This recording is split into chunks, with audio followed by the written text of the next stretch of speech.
was 18 years old whenever I had a realization that changed everything for me. On this specific day after my 18th birthday, I was walking down the dusty ass carpet of my old church, right? And I was being given this piece of framed paper that told me that now I was an Eagle Scout. And if you don't know about the Boy Scouts of America, basically, it's the ones who had the merit badges and go camping and shit, right? It's Russell from Up. And getting your Eagle Scout is the highest award that you can get in this organization. And as I was being handed this thing that would do great on a college application, that would mean so much for my future, I realized that I felt nothing. It didn't matter to me at all. I hadn't even wanted it to begin with.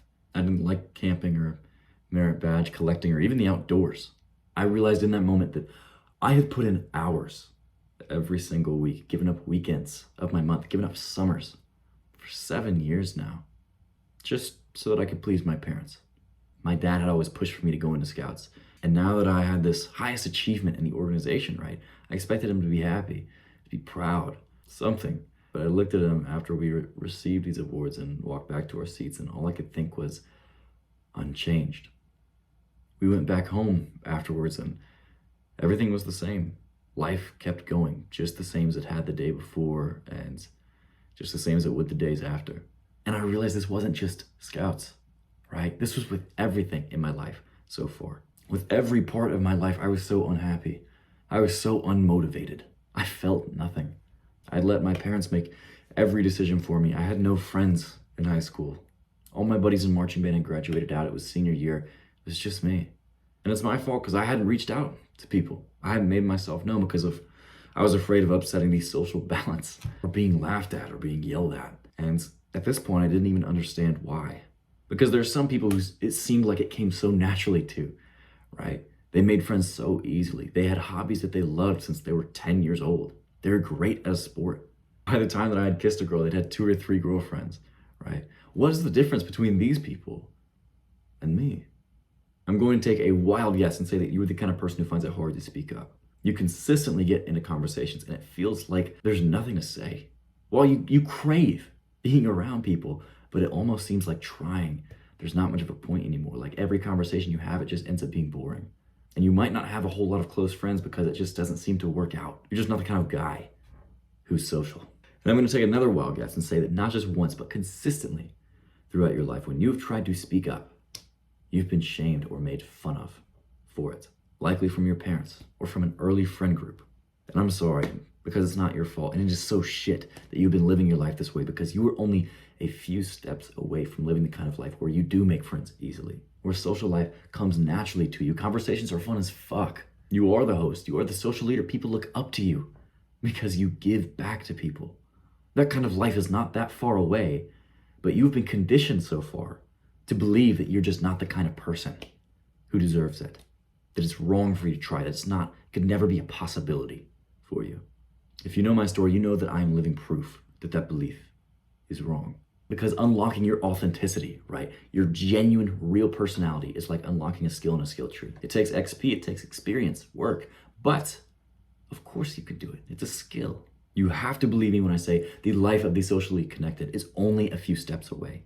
And I know because I've been through the journey. I was lonely as fuck before I started living life the way that I live it now. But if you want to get there, you have to not only give this video your full attention, but you have to implement the steps required to make the change. If you don't already know who I am, my name is Luke Grenoble, and we are a gang of like-minded young men who are no longer settling for the monotony and depression of living a life with average social skills. If that sounds like something you want to be a part of, go ahead and hit subscribe right now. Our goal by the end of 2024 was to hit 5,000 social celebrities, and we've done it a month and a half early, gang. Congratulations. As a consequence, there is going to be an announcement at the very end of this video. And my promise to you is that by the end of this video, you will know exactly the steps that it's going to take for you to unlock this socially dominant, naturally charismatic version of yourself that you have just beaten down over the years. But before we get into the exact steps, you have to know a few things. First of all, you have to believe me when I say that every single person has a personality within them that is genuine and attractive as fuck. And it's not just because everyone's special or everyone deserves friends. No, it's because authenticity is a habit. And the thing that makes you attractive as fuck is showing your authentic self. Because in a world surrounded by fake people, whenever you find someone who you feel like has nothing to hide, that is incredibly refreshing. And one of the integral parts of being a social celebrity is showing authenticity.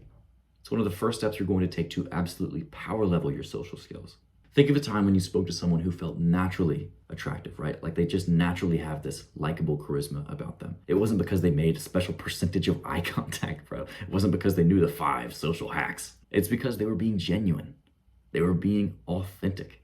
You didn't feel like they were hiding anything from you. You could see exactly who they were. Genuinely think back to this moment for a second, bro, and you will realize that even if you didn't share every personality trait that they had, even if you didn't like every personality trait that they had, you liked them because they were unafraid to show it. When someone says that another person has a good personality, they don't mean that they were just born with this good personality. The difference between people with good versus lacking personalities is just that they're living inhibited versus uninhibited.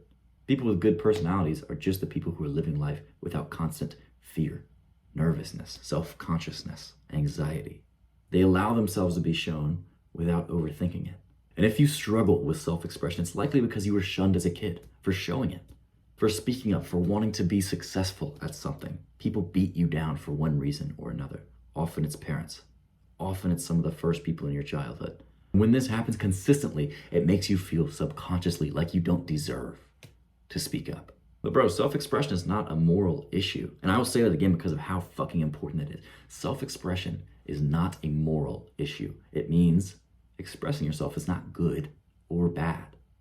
It just is. And you rationally think like, yeah, of course, Luke, no shit. But dog, if you genuinely believe this, tell me why every single time you try and speak up, every single time when you try and fight for something for yourself, it feels like everything against you is fighting it. It feels like it's wrong.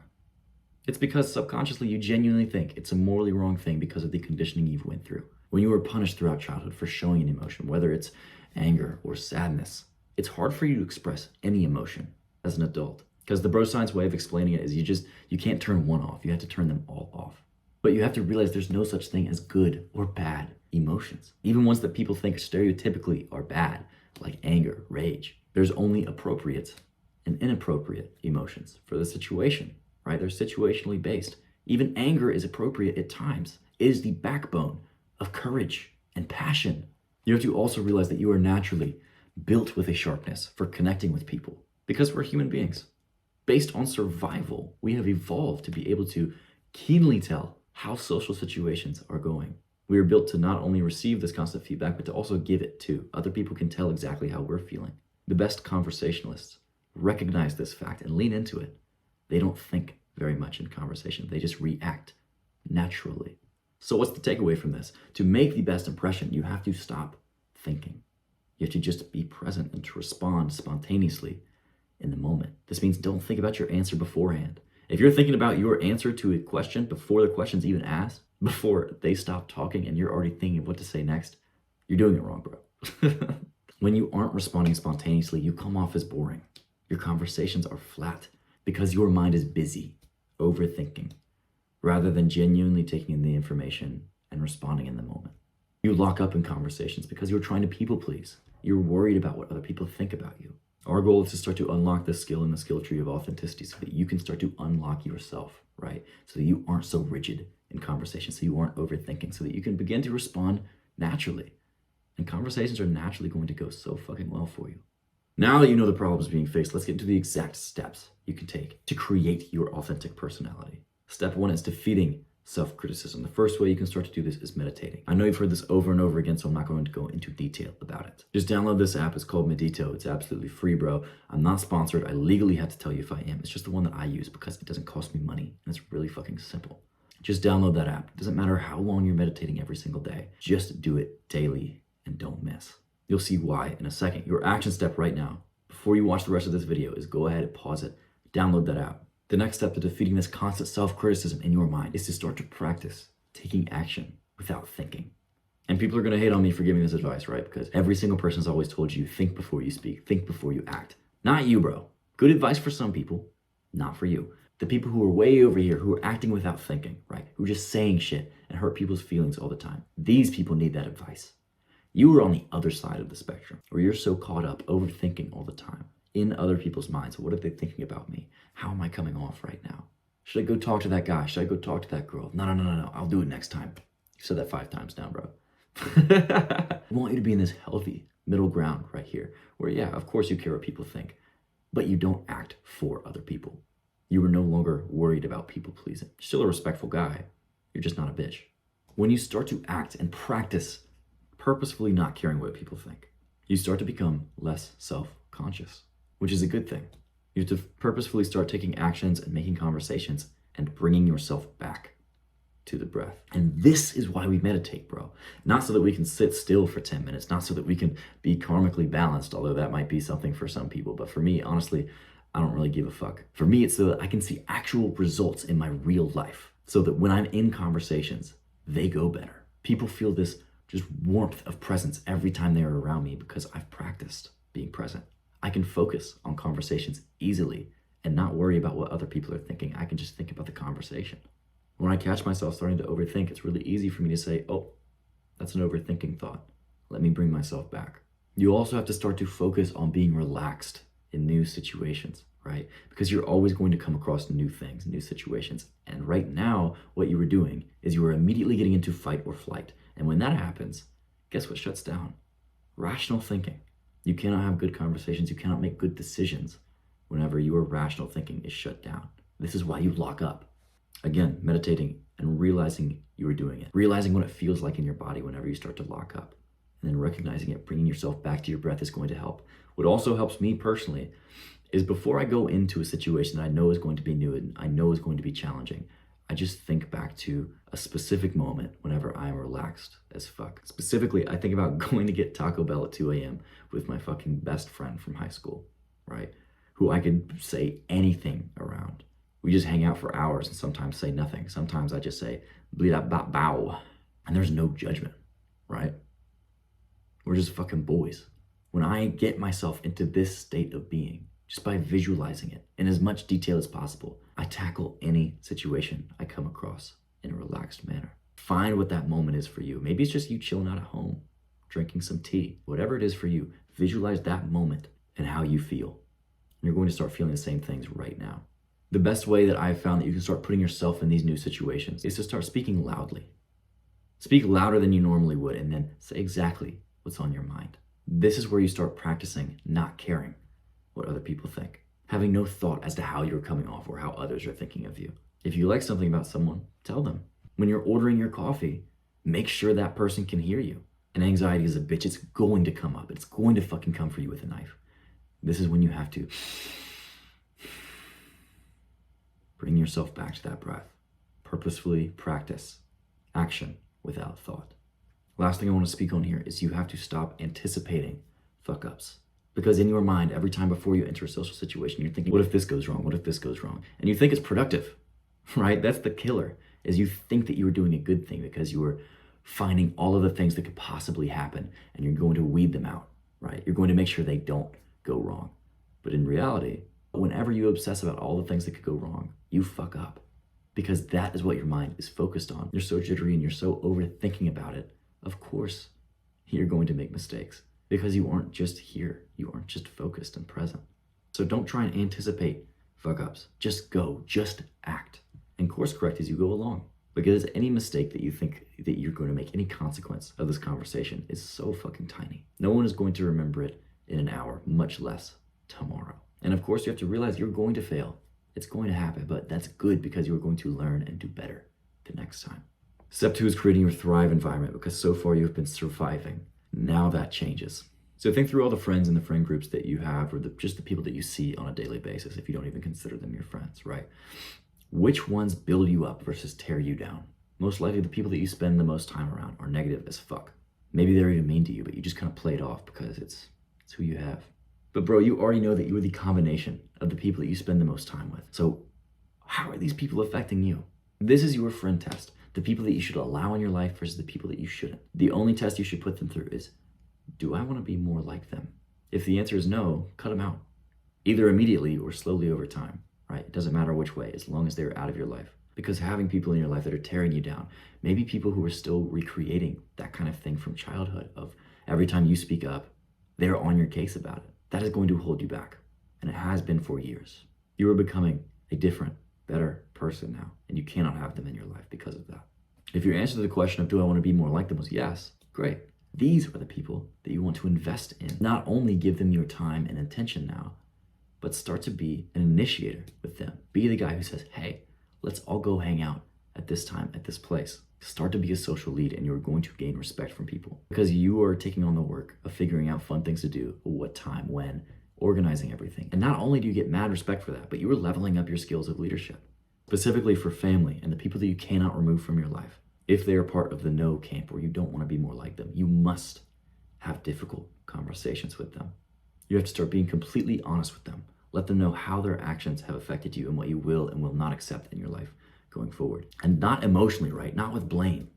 You're not blaming this person for anything. You are just, in a rational view, you are saying, this is how things are now. This is how I need things to be. And in these conversations, start with your connecting why, right? Give them the why behind why you need this change. Give them the reason behind why you are asking for this change. Because it always makes sense whenever you both have that reason you can agree on. Mom, I want to have this conversation with you because I want us to be closer and I want to be able to show you my authentic self. And it hits the other person, they're like, oh shit, of course. Yeah, of course we're going to have a conversation about this. And yes, it will be awkward at first. It will feel wrong and weird to have these kinds of conversations, but this is good. It means that you are doing something that's out of your previous character. And you don't want to be the same kind of person you have been. You want to change for the better. That means this is a good sign. You're building up the skill of being someone who speaks up, of being the kind of person who chooses the course of his own social life. It starts with changing the nature of your relationships. Because the life that you want to live is on the other side of a few hard conversations. And you've been living a life that you hate for years now because you just haven't had the balls to have them. That changes today. Your action step is to create your social list. 1, list out all of the people who you are going to start investing more in. Next, list out the people that you need to have that difficult relationship with and put a date and a time that you are going to have it. You can say Thursday at 4 p.m. or you can say Thursday right after I get home from school or work. Step 3 is creating change. After you started to show your authentic self a bit more, after you started to shift your relationships, you've done the hardest part. Now it is maintenance and continuing to learn. At this point, you're going to get negative feedback from people, and this is good. It means that you are changing. You are making others less comfortable, but it's not your job to make people comfortable. Your job is to become this better version of yourself because it's honestly what's best for everyone in the long run whenever you are able to fill your cup up. Of course you're going to be able to fill up the cups of others, but whenever you are so fucking alone and battling demons every day, it's hard to make anyone else's life better because yours is already shit. You aren't doing anyone favors by being in the state that you're in now, but you will be by becoming this happy, fulfilled person. And you have to realize that you are always going to get negative feedback, no matter what you do. Right now, the negative feedback you might get is that you're too boring. You're closed off, people don't really get to know you. After this video, it might be that you're too loud or boisterous. There's always going to be something that people are going to try and pick apart. So if we take this realization to heart and think, okay, people are always going to have negativity for me. How do I need to change to go about life then? In this stage, the main focus you have to have is you must not be too sensitive to negative feedback. And it's not your fault that you are so sensitive to negative feedback right now. Throughout your childhood, when you were given excessive negative feedback, that was the rational thing to do, was just to shut down. But that doesn't serve you anymore. Now you have to start to use negative feedback as an indicator to grow. You're going to get negative feedback with anything that you do. You have to become less sensitive to it. Maybe you can take in some negative feedback here and there and you can correct course a little bit instead of just stopping completely. So how do you stop being too sensitive to negative feedback? First of all, only listen to feedback from the people that you want to be like. Maybe this doesn't even include your parents or your closest friends. Do you want to be like them? If not, you have to find out, who do you want to be like? Who has what you have? Who has character traits that you want to develop? Find out how they got them. Find out the small habits they do that contribute to the character that they have. And these are the people who are going to start to become your true friends. So I fulfill my promise to you at the beginning of this video. Now you have the exact steps to unlock your authentic personality and become this naturally charismatic version of yourself. And you also know the first steps to creating the most genuine and rewarding relationships of your life. So go ahead and like this video, save it to a playlist so that you can come back to it whenever you need a refresher. And leave a comment. Let me know where you are in your social journey or your next step that you are about to take, because not only do you inspire me, but you inspire every other man who's only one step behind you. Lastly, since we hit our goal as a gang of 5,000 social celebrities, we are opening a Discord where everyone in our underground gang can meet, improve each other, and power level our social skills together. If you want to be a founding member of this movement and help me decide the direction to take it next, hit the first link in the description to apply to our Discord. Act now and become unstoppable.